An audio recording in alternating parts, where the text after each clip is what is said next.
13 people were either killed or wounded by gunfire within a 24-hour span in February 1989 in the district. 5 of those shootings occurred near Drake Place on the south side, and supposedly that's when the nickname Dodge City came about for this neighborhood. Drake Place was one of the most active open-air drug markets in the mid-Atlantic region. They say addicts from as far away as Baltimore and West Virginia would flock to Drake Place just to buy crack. I read that Drake Place had a few nicknames like Boat Drive, as in Love Boat because of the PCP that was moving through there in the 90s.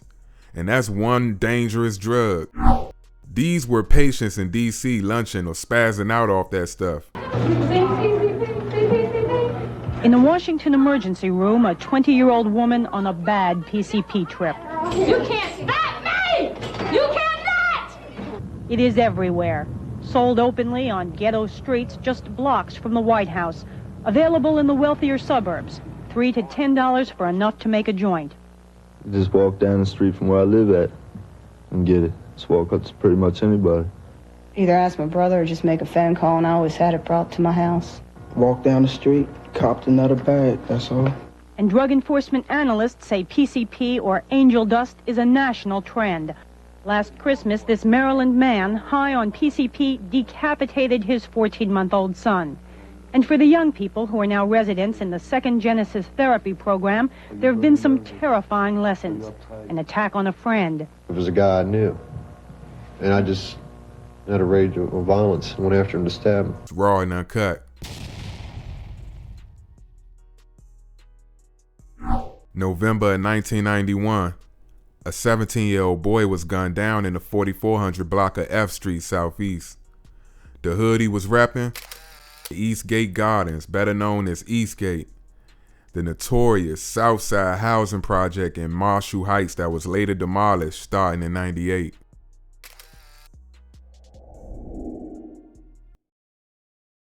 Going off the word of an informant, this was the murder that the feds believe officially started the beef between Simple City and the Eastgate crew. I won't confirm or deny whether or not if that's what literally set it off. It's irrelevant at this point because the undeniable truth is they were once at odds. Both hoods residing on the south side, and both hoods were equally as vicious at that time, according to documented evidence. 1 year later, November '92, one of the young guys, a 19-year-old from Simple City, was hit in the 4800 block of Benning Road. 5 months later, another guy who went by the name Spider was fatally shot, and he was from Simp too. So an unidentified crew source and the police at the time believed the Spider hit was the result of the Simple City versus Eastgate beef. But they didn't confirm that, and he was killed in Northeast. But sometimes when they don't have hard facts, they may tag a body onto an ongoing war. There's always two sides to every story, but that's what they reported at the time. By the summer of '93, June 22nd to be exact, 4 armed members of the Simple City crew went to the Benning Park swimming pool because they got word that their opposition from Eastgate was there. According to a news source, it was hot and at least 200 people were present, mostly kids. So about 2 p.m. in the afternoon, a gunman fired 10 to 20 shots into the pool. Everyone scattered. And 6 kids between 5 and 14 were wounded. Some of the worst violence was in this nation's capital. In Washington, D.C., 215 people have been murdered since the beginning of this year.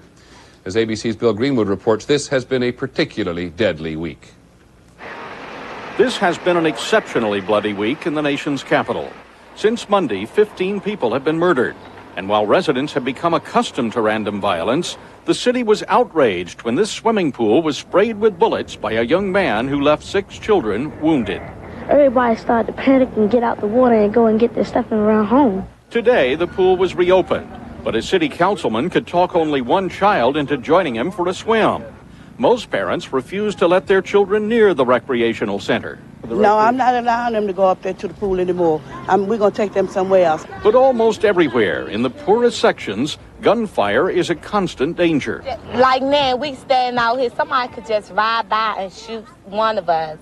It just don't make no sense. According to the Washington Post, there was another shooting at the same pool a day earlier. This was a violent, messy war between two strong hoods, man.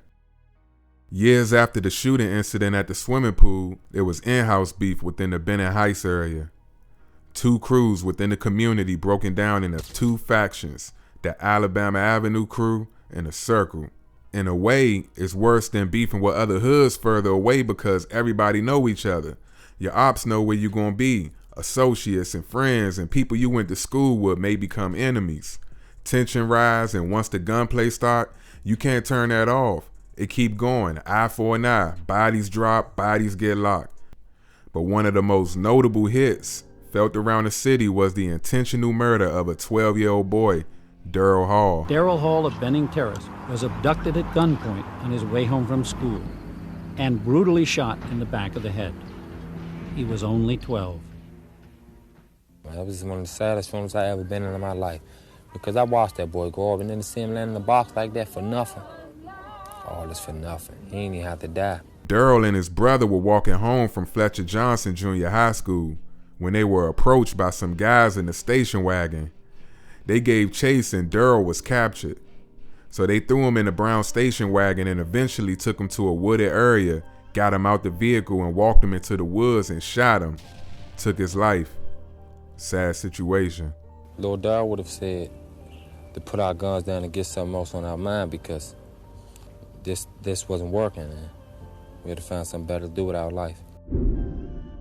There was a special where some people came into Simple City to document the aftermath of that tragedy, as well as the Alliance of Concerned Men, older guys from the city who've been down that road but changed their ways and dedicated their lives to working directly with some of the hardest, roughest young men to come out of the trenches. Much power to them, man, because that take a lot. You gotta have a different level of patience and faith to try to guide someone that initially don't want to be steered in the right direction. They looking for blood. Get back.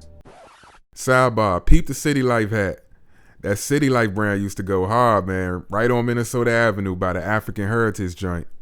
That's throwback right there. But this is the DC the average out-of-towner may not know exists unless they came and witnessed and politicked in the hood.